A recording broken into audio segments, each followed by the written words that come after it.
Maybe you've heard the claims that slowly increasing calories in what's called reverse dieting can boost your metabolism, prevent fat rebound, and make future weight loss a breeze. Or even that it's a simple way to get back to maintenance calories without overshooting. It sounds tempting, like this magic bullet that eases your transition out of a diet without erasing your hard-earned progress. A nice, simple solution that almost every coach out there says you should use. But as I'll show you today, reverse dieting is a complete waste of time, backed by more hype than science, if you are tracking in a few important areas. In today's episode, I'm going to break down exactly why and what to do instead for faster recovery and sustainable results without worrying about body fat overshooting. If you're serious about optimizing your nutrition and doing it in a time-efficient way, get ready to challenge what you thought you knew about reverse dieting. Welcome to the Wits and Weights podcast. I'm your host, Philip Pape, and this twice-a-week podcast is dedicated to helping you achieve physical self-mastery by getting stronger, optimizing your nutrition, and upgrading your body composition. We'll uncover science-backed strategies for movement, metabolism, muscle, and mindset with a skeptical eye on the fitness industry so you can look and feel your absolute best. Let's dive right in. Wits and Weights community, welcome to another solo episode of the Wits and Weights podcast. In our last episode 167, Optimize Your Thyroid for Hormone Health, Metabolism, and Fat Loss with Haley Fountain, we explored thyroid health, which affects everything from your weight and metabolism to your sleep and even your mental health.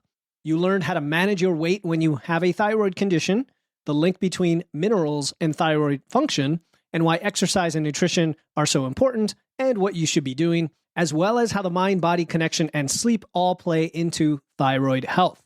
Today for episode 168, reverse dieting is a complete waste of time.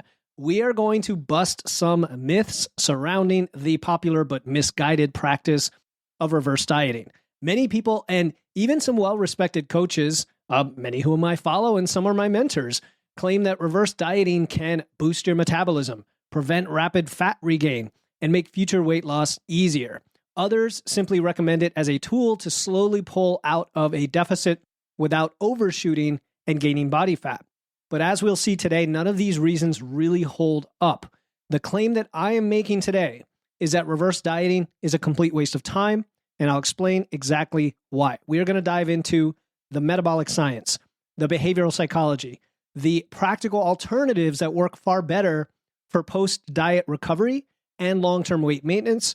And if you are considering reverse dieting after a cut, listen all the way through so you understand both the mechanisms and the more time-efficient strategies that I'll give you so you don't ever need to reverse diet again. Now, before we get into that topic, I do want to invite you to join our amazing and totally free Facebook community. In that community, in that group, we come together to support, to encourage each other, to inspire each other on our nutrition and fitness journeys from 100% positive perspective, no bullies allowed. And as a member of our Facebook group, the big thing that you get access to is the exclusive weekly live Q&A sessions. And this is where you post during the week. You can post your question about anything related to your nutrition, fitness, wellness with context for you specifically. And then I will answer it live on Friday and the replay will be available. You'll also find a ton of free guides, resources, and other things that we drop just to the community so you can stay on track and reach your goals. Most importantly, though, you'll be part of a bunch of really cool, like-minded people in a group that I think is like no other. We are all working toward becoming the best versions of ourselves, and you can get form checks, you get motivation, you can get specific tips, whether it's equipment or food or apps or whatever. And we love to celebrate each other's wins and successes, give helping hands when asked, and then motivate when needed as well. So just head over to Facebook, search for the Wits and Weights community, or click the link in the show notes to join us. All right, so let's dive into today's topic.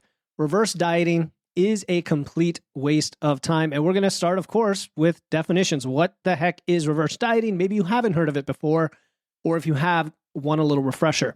So reverse dieting is gradually increasing calories, usually by 50 to 100 per week, maybe 200 calories for several weeks or potentially months usually after finishing a cut or a fat loss phase, a weight loss phase.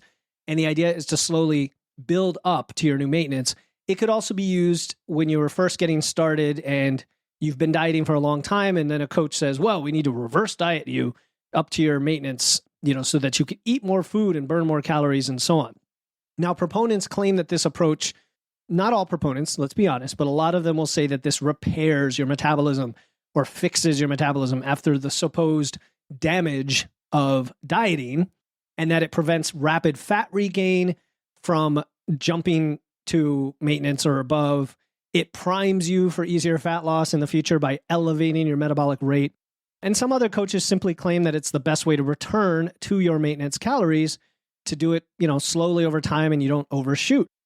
So some coaches claim some or all of these and even other things beside that.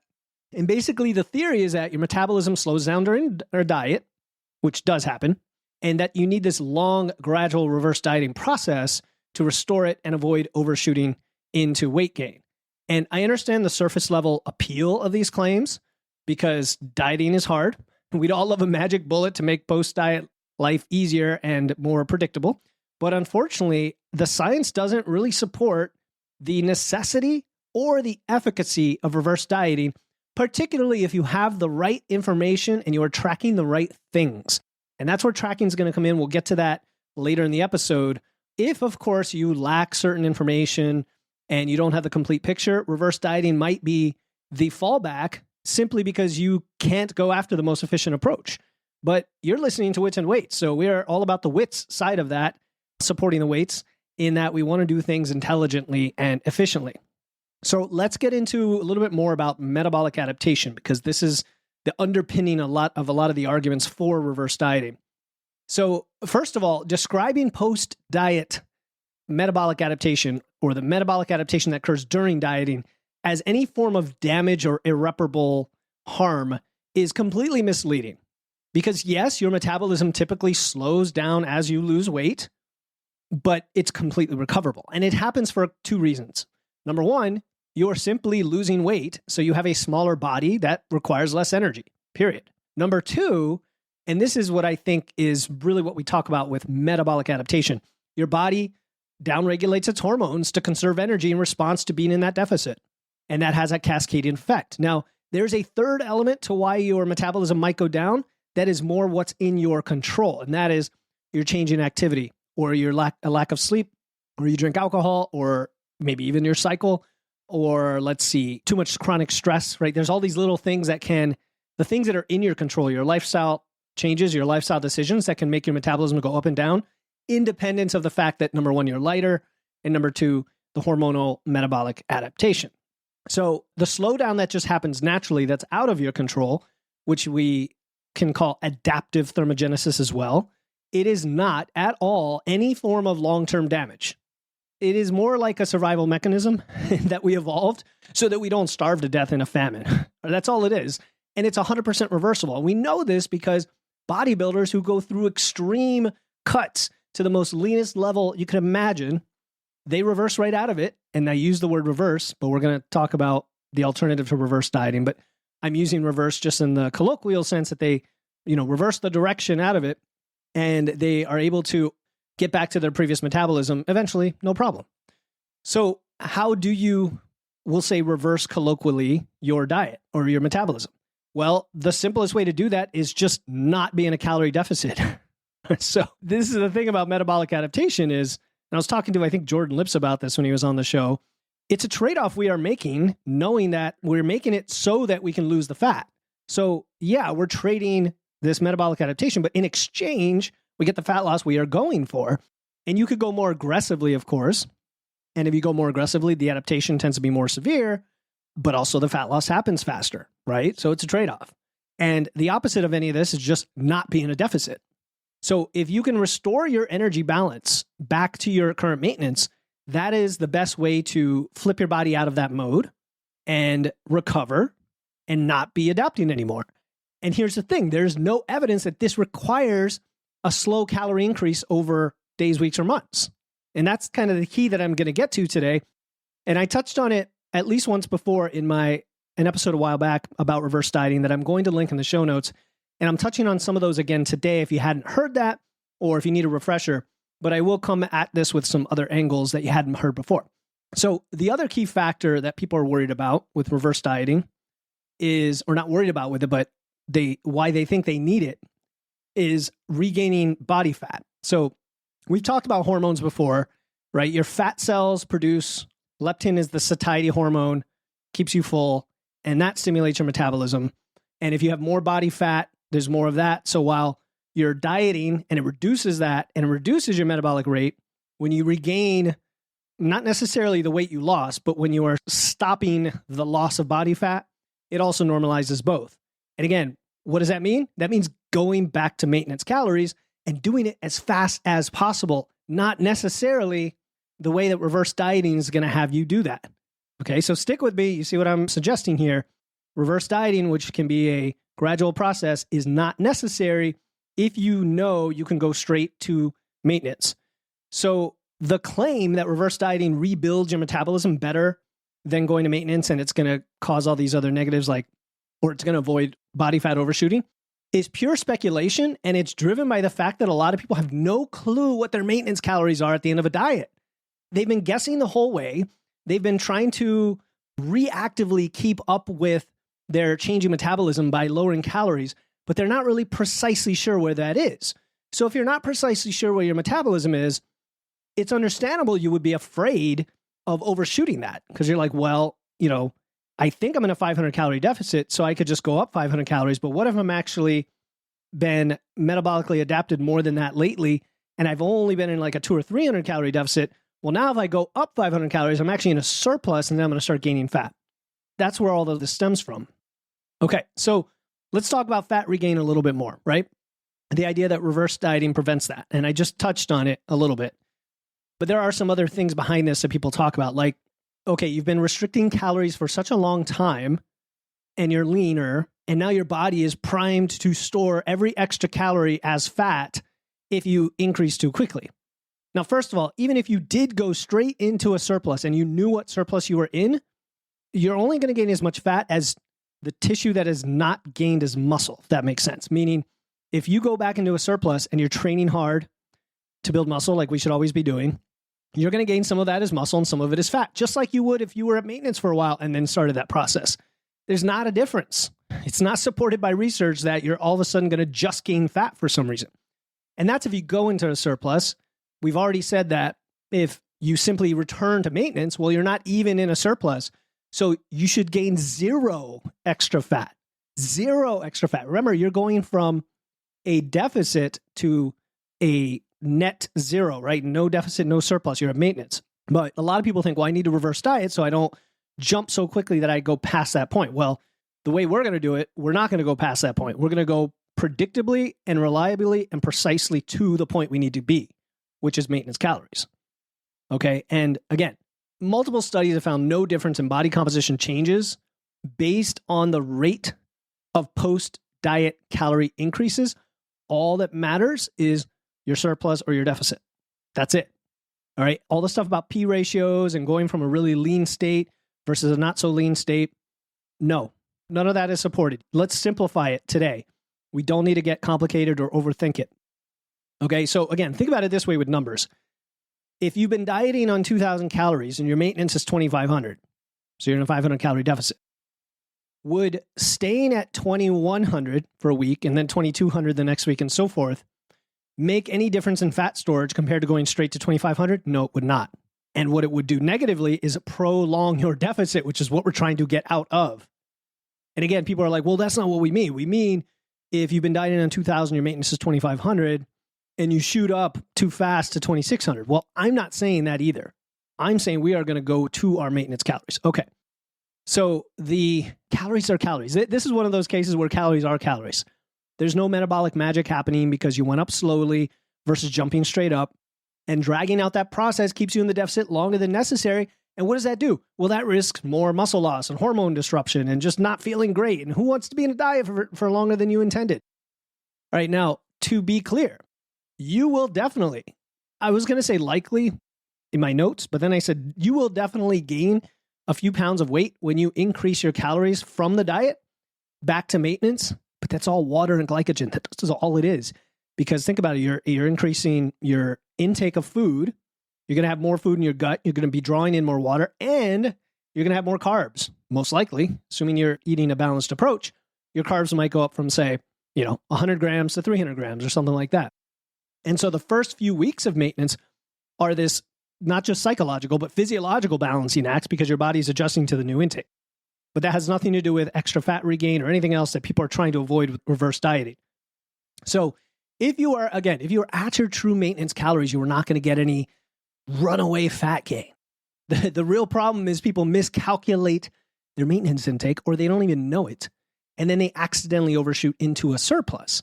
That's a completely separate issue. All right. That's a completely separate issue. And we need to acknowledge that. Hey, this is Philip, and I hope you're enjoying this episode of Wits and Weights.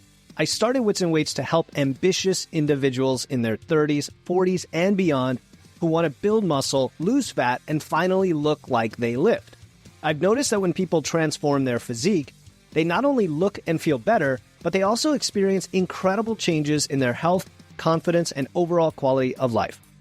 If you're listening to this podcast, I assume you want the same thing, to build your ultimate physique and unlock your full potential, whether you're just starting out or looking to take your progress to the next level. That's why I created Wits and Weights Physique University, a semi-private group coaching experience designed to help you achieve your best physique ever. With a personalized, done-for-you nutrition plan, custom-designed courses, new workout programs each month, live coaching calls, and a supportive community, you'll have access to everything you need to succeed. If you're ready to shatter your plateaus and transform your body and life, head over to witsandweights.com/physique or click the link in the show notes to enroll today. Again, that's witsandweights.com/physique. I can't wait to welcome you to the community and help you become the strongest, leanest, and healthiest version of yourself. Now back to the show. So the last thing I want to address before we get into the how of doing all this is the claim that reverse dieting makes future fat loss phases easier by increasing your starting metabolic rate. This is the one that has to die. Now, I know a lot of people listening, they're like, well, no, that's not, I understand that that's not true. And when I use reverse dieting, that's not the reason I use it. Okay, fine. You're off the hook. But a lot of people still believe this and they use it in their marketing. And even if this were true, it would be a pretty weak reason to endure the extra time and the extra effort. And more importantly, there's just no mechanistic or clinical evidence for the idea. It's just not true. So it doesn't matter. I guess that's what I'm going to say. Either way, again, even if it were true, I wouldn't use reverse dieting. I would actually take you right to your maintenance calories and then try to push it up further than that. Now, what is true is people that have been dieting for a long time potentially are in a suppressed metabolic state. And if they then increase their calories, their body will relax and upregulate back to their normal higher level of maintenance calories and eventually top out at where their fully recovered state is. And now they're eating on more calories to maintain their weight. But that doesn't mean you can now eat more calories to lose the same amount of weight. Your body's going to adapt right back, and the deficit, the calories required to be in the deficit are going to be the same for you. Okay? You're just starting from a less adapted state. Okay. So I hope I'm not confusing you here, but the opposite is actually true in the research, that people who have a predisposition for weight gain and yo-yo dieting actually tend to have higher baseline metabolic rates on average pre-diet, and it doesn't protect them from regain, right? And this could simply be that they're heavier, right? They're heavier. And so when you're heavier, you have a higher metabolic rate. But anyway, that was an interesting thing I found. I wish I had the study to cite, but it doesn't matter. We're going to move on because that's really not relevant. And the other thing is that even if hypothetically reverse dieting increased your metabolic rate in some way that shifted it up, again, those adaptations would just dissipate as soon as you started the next cut. But it doesn't do that, right? Adaptive thermogenesis, metabolic adaptation, it happens. Can't do anything about it. It starts quickly in a matter of days or weeks at most, but usually days with a deficit. You can't, bank extra metabolic output from a previous bulk or maintenance phase or anything like that. We've seen this. We know this because bodybuilders can't do it. If they did, they would all be cutting on 4,000 calories, and it doesn't happen. All right, so reverse dieting is overhyped. There's a lot of other illusions of reverse dieting that I talked about in the last episode I did on this. which again, I think was called Why Reverse Dieting Doesn't Work Like You Think and What to Do Instead. So check that out, because I think I referenced Eric Trexler's article as well, talking about all the hype that is just what he calls illusions. So reverse dieting is not necessary to prevent fat regain. It is not going to boost your metabolism. It is also not necessary to recover after a diet. And it is not necessary to get to your maintenance from any other point, even if you haven't been dieting, just to find your maintenance. So what should you do instead of reverse dieting? That's the question. And the boring but effective answer is increase to your current maintenance calories. So if you've just had a fat loss phase, what are you going to do? If your deficit right now, this moment, today is 500 calories, you're going to increase 500 calories tomorrow and then stay there for about a week and see how your metabolism changes and then follow it upward as it recovers. That's it. And now you avoid the needless additional dieting of reverse dieting. So here's the funny thing. The word reverse dieting still has the word dieting in it. So remember that. When you're reverse dieting, you're still dieting. You're still in a deficit. Now, maybe they intended dieting as in you're eating food, but I'm going to go ahead and ascribe the negative version of that word to the word dieting. So if you avoid that extra dieting, you'll recover faster, both physiologically and psychologically. Now, there is a term for this called a recovery diet, but it's literally one day. It's one day. It's today I was in fat loss in a 500 calorie deficit. Tomorrow I'm going back to my maintenance. Done. Diet's over. Boom. All right. Now, that can feel scary to bump calories after you've been tracking on your diet, and you have been tracking, right? Because you're only going to know your maintenance if you've been tracking your food and your weight over time, and you're using an evidence-based dynamic way of calculating this over time. You're going to see how your weight trends. You're going to see how much food you're eating, and that's going to tell your metabolism. Now, this is why, again, I use MacroFactor. It's the only app on the market, food logging app, that does this for you. Why wouldn't you just use the best tool for the job? Use the hammer for the nail, use the barbell for heavy squats, and use MacroFactor to get an accurate starting point based on your individual data and your metabolism. If you had been using it during fat loss, you know exactly how your metabolism has gone up or down, probably mostly down during the fat loss phase. And then as soon as you're done with your diet, literally the next day, you can set it to maintain and jump right to your maintenance calories. And then just continue to, in my opinion, the way I coach clients and in Wits and Weights Physique University, we talk about overshooting the maintenance just a tiny bit, by like 50 calories, because we know your maintenance calories are actually going to go up. And let's get ahead of it, right? Let's just get ahead of it. Again, all that's going to happen is you're going to gain a few pounds of water weight, but you're not going to gain any fat, and you're going to recover really quickly, which means, what does that mean? Better sleep, better energy, better lifts, pushing more in the gym. The list goes on and on. Your hormones get better and so on. And again, if your weight starts to creep, down after the initial water fluctuations, then that's an indication that you've actually started to fall behind, right? Like, we're trying to keep up with the increasing metabolism when we're done with the diet. And that's why I like to go over it a little more so you don't accidentally keep dieting. And the funny thing is, reverse dieting is like intentionally continuing to diet. So you don't need that. And it is a waste of time, and it is counterproductive. It is negative. There's zero reason for it whatsoever, given the claims people make for why you should use it. All right. So maintenance calories is about getting back to homeostasis, finding the intake that keeps you at this stable, comfortable body weight, maintain your results with good energy, good performance, good biofeedback.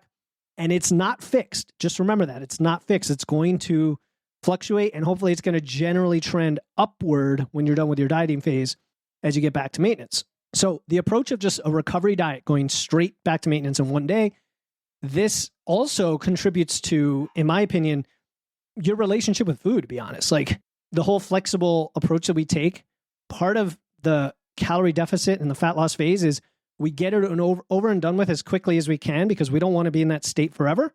And so by not reverse dieting, we are getting out of that state quickly. Now you get to, a little bit more calories, more flexibility with your meals than you even already had. And is not, you're not continuing to restrict in some way where it's not necessary. And you're not even having to overanalyze things. Like, I think reverse dieting requires too much work, too much thinking, because you're saying, well, here's my calories, and then eventually I need to get back up to maintenance, but I'm going to do it in this stair step sort of way. And I'm not quite going to know that I'm at my maintenance until I maybe overshoot a little bit and the weight starts ticking up. It's like, man, that's just too much, too reactive, too much calculation. Like, why do all that? Just jump to maintenance and you have to know your maintenance. So that's my opinion on it. Okay. Now, to be fair, there are a few specific scenarios where slowly increasing calories after a diet can be helpful, or slowly increasing calories because you've never done this before and you're tracking for the very first time. And, if you come to me and I say, well, I think your starting metabolism may be in the ballpark of, 2,600. What are you eating now? Oh, you're eating 1,500. Oh yeah, let's just jump 900 calories tomorrow. I'm not going to do that as a coach, right? And I wouldn't expect that you to try that yourself either, because we want to take it slow and steady and get there in a reasonable time frame. Now, does that defy everything I just said? No, because this is not for physiological reasons. This is for practical and logistical reasons. And for those of you listening who said, well, that's exactly why I tell people to reverse diet, because it's practical. Okay, I can give you a point there. However, if you know your maintenance calories, you're still one level beyond reverse dieting in that case, because rather than it being a reverse diet, it's simply a practical jump to get to your maintenance as quickly as you can for that person. Meaning, if you know you need to jump 900 calories, you could do it overnight. You could do it the next day. You really could. But if you find that a struggle, it's okay not to. It's okay to jump by 300 calories a day for 3 days to get there. But we're not going to waste more time than we need to. The other reason you would reverse diet is if you have no idea what your maintenance intake actually is. So and that kind of goes back to the premise of this whole episode, that ignorance of your numbers is probably one of the main reasons I see most coaches suggest reverse dieting. It makes their job easier, that's for sure, because they're not telling you to jump to some arbitrary number and then you gain all this weight and then you yell at them for not being a good coach. But they're not the best coach if they don't use the best tools to help you understand what your true maintenance is and do it precisely in time efficiently. And you don't have to use MacroFactor for that. You can do this in a spreadsheet. Like, as a coach, if MacroFactor stopped existing tomorrow, I could do a reasonable facsimile of that for a client and still use a recovery diet instead of a reverse diet. You still can take your weight over time, the calorie intake. You can apply kind of some simple math, some smoothing. This is where my engineering brain and my software brain come in to play. And you can still do a reasonable facsimile of that. All right. But if you don't know your maintenance and you don't want to go through all that and you just want to react and you want to guess, go for it. Reverse dieting will eventually get you there, but with all the negatives along the ride that we've talked about today. Now, let's say that you weren't tracking at all. That's another reason somebody wouldn't know their maintenance. Let's say you're not even working with a coach and you just ate quote unquote clean, or you did keto or carnivore, or you cut carbs or whatever, however you did your diet, or you just arbitrarily watched your calories and then saw how it affected your weight.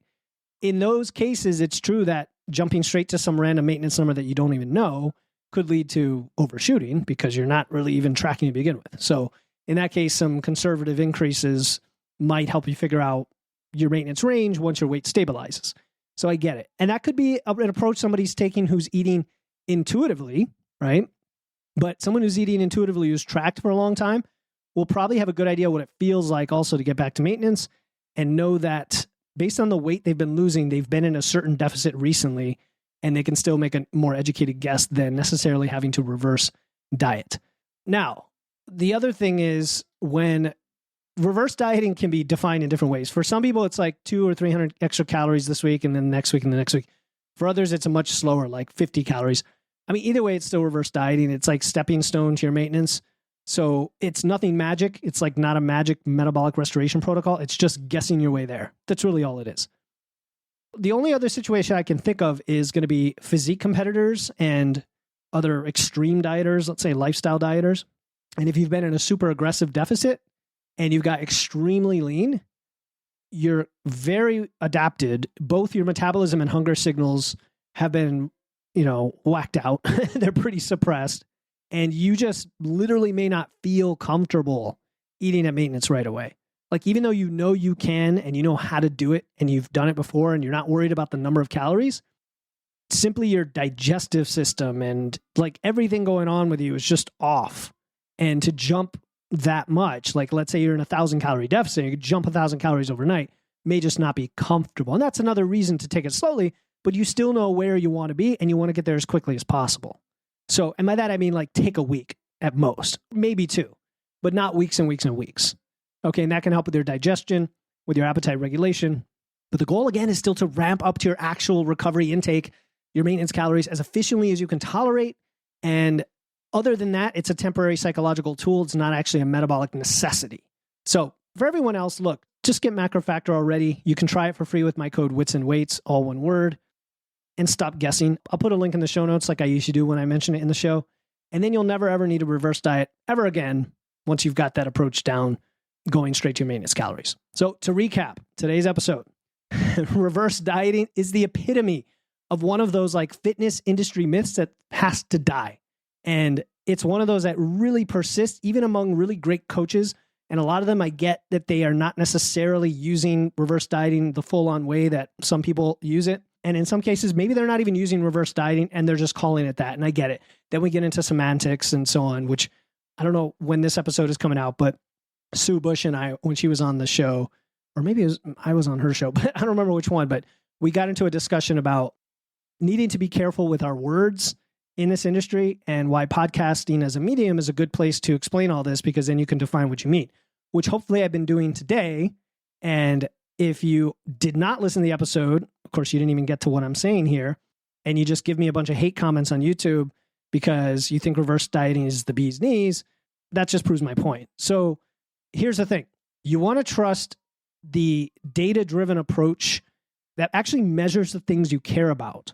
And one of the things we care about during dieting is knowing your maintenance calories. That's really, really important while we're dieting. So we can be proactive, we can avoid plateaus, and we can recover straight to maintenance. And that's important for your health. That's important for your metabolic health, your performance, your life balance, your psychology, your mental state. That's why this is important. It's not just splitting hairs.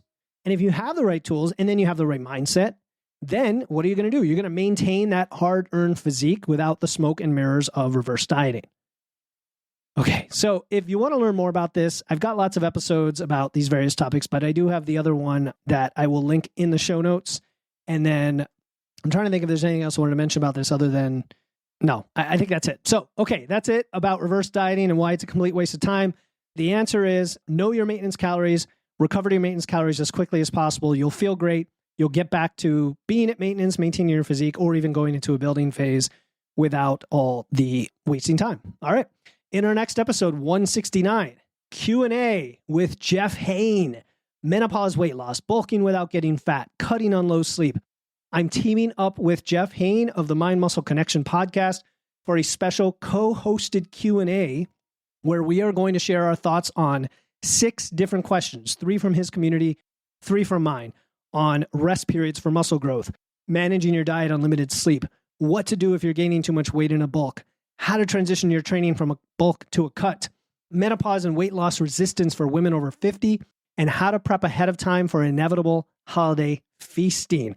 Make sure, again, to hit follow right now in your podcast app so that you are notified when that episode comes out and support the show. And as always, I want you to stay strong, and I'll talk to you next time here on the Wits and Weights podcast. Thank you for tuning in to another episode of Wits and Weights. If you found value in today's episode and know someone else who's looking to level up their wits or weights, please take a moment to share this episode with them. And make sure to hit the follow button in your podcast platform right now to catch the next episode. Until then, stay strong.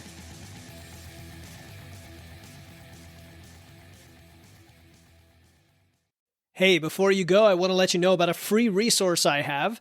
They are free guides on everything from fat loss to eating out to building muscle to managing hunger to figuring out the best macros for you and more being added all the time.